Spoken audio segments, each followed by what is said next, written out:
All right, welcome to lesson number 6, our final lesson in this 6-week session. This is an introduction to the sea turtles. All right, so we'll get started here. So what do you know, Emily, about sea turtles before we get started? Anything that you know, anything that comes to the top of your head? The largest sea turtle is the leatherback sea turtle. It's Mm-hmm. called the leatherback sea turtle because of its shell. It's different from that of any other type of sea turtle. It's more Right, leathery than scaly. And right. I can't remember how many species exactly, but I think there's somewhere around the number of 7 different species. Not Right. certain. Yeah. 7, some scientists go back and forth about there being 8. So we'll look at those species.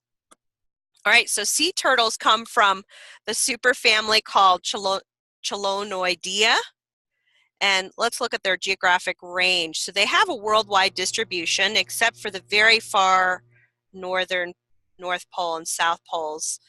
They, like I mentioned there, so some species travel between oceans. The flatback sea turtle travels to the northern Australia coast right here.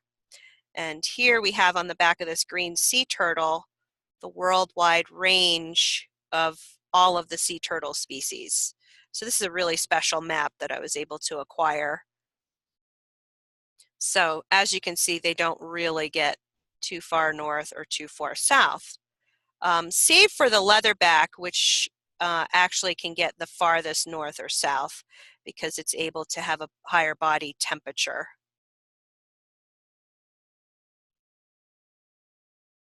Okay, so let's talk about their breathing or respiration. So they live almost always submerged beneath the seawater. All of them have to come up for air. They use what's called anaerobic respiration, which is without the use of oxygen for long periods of time during emergencies. So, I don't know, say for example, there's a huge storm above and the waves are just crashing mercilessly.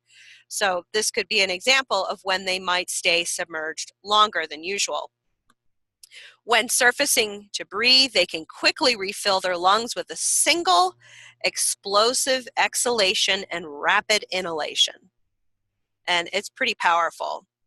And if you watch, which we did see some videos of them, but if the videographer gets close and gets their microphone close, you can hear this explosive inhalation and exhalation. They have large lungs adapted to permit rapid exchange of oxygen and to avoid trapping gases during deep dives. So we'll talk about their life history. They can live up to around 80 years. I'm sure there are exceptions. I think I've heard of some that can live over 100 years. Sexual maturity varies per species. They can be sexually mature anywhere between 7 years and 50 years, again, depending on species.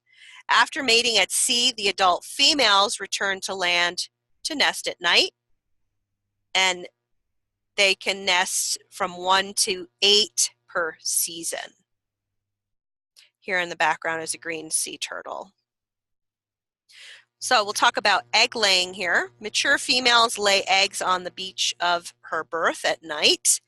She will dig a circular hole 16 to 20 inches deep with her hind legs, as you can see with this olive ridley sea turtle. It's a really fantastic picture. I'm noticing that the, what do you observe about this hole? It appears shallow to me, Right, and the eggs don't quite fit. mm-hmm. Yeah, that's what I was thinking too.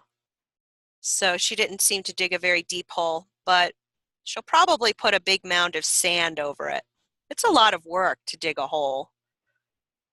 Or another thought is she's digging the hole and the shell's in the way and maybe they'll fall in. Maybe she'll push them in. Um, I'm not sure.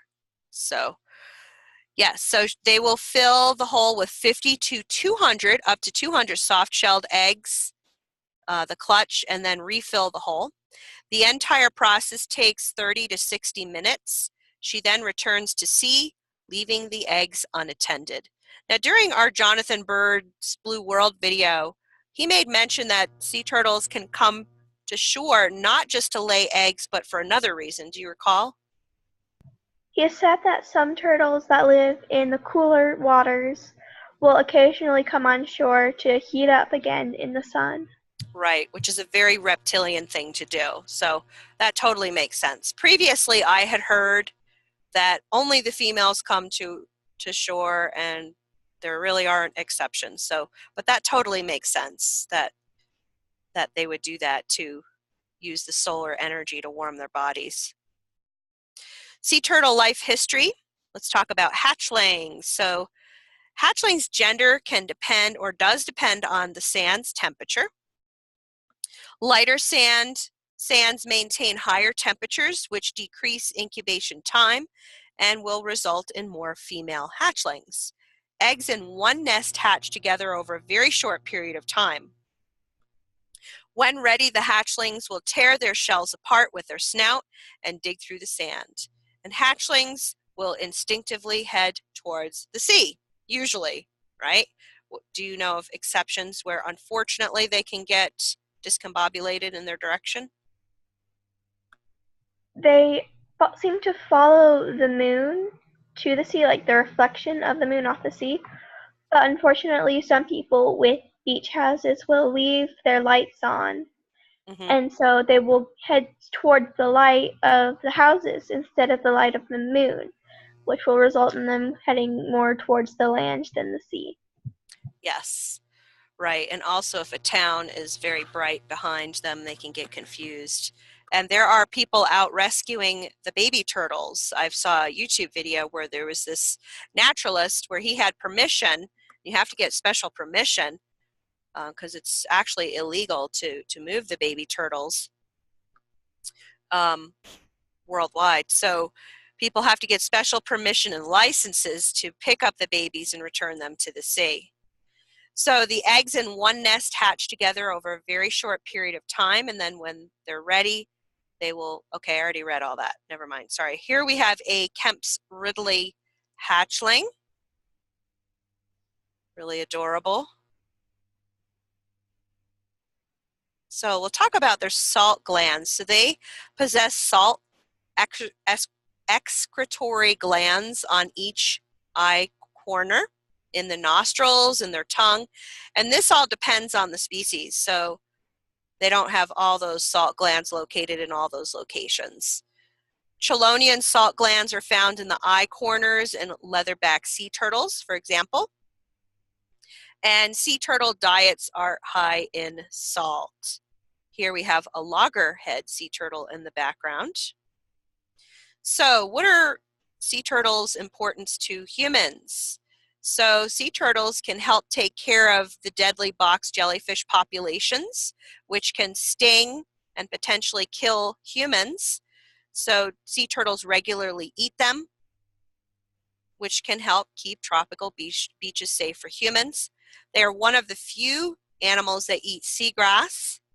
Sea turtles act as grazing animals that cut the grass short and help maintain seagrass beds. Seagrass beds, in turn, provide breeding and developmental grounds for numerous species of fish, shellfish, and crustaceans. So why would that be important to humans? That We fish shell, eat them. We eat the right. fish and the shellfish and the crustaceans. Right, so it's all part of the food chain to keep the food chain healthy. So we have food, we're part of that food chain. So we have food to eat, they have food to eat, and those animals have a place to live. So pretty amazing how all that works. Sea turtle conservation. So all species of sea turtles are listed as threatened or endangered. So the ones that are critically endangered include the leatherback, Kemp's Ridley, the hawksbill. The ones listed as endangered are olive and green sea turtles. The one listed as threatened would be the loggerhead. So the loggerhead species, they are the largest number of species out of all of them. Significant threats. So this includes bycatch due to imprecise fishing methods. Long lining is a major cause of accidental sea turtle death. There is a black market demand for tortoiseshell for both decoration and supposed health benefits. And I know there's issues in Asia where they will collect the shell, they'll kill the animals for their shells for medicinal use. And I know there's a lot of education programs to basically show people that that's bogus and that the shells don't really provide medicinal purposes and to let them be. Okay, here we have the marine turtle classification. So we have in family Chelonidae, we have the green sea turtle, hawksbill, flatback, loggerhead, Kemp's, and olive. There's also there's discrepancy as to whether the green sea turtle has another subspecies, I think it is. I think it's called the black sea turtle. So that sometimes brings the list to 8 species. So then we have family Dermachelidae, which only has one member, the leatherback sea turtle.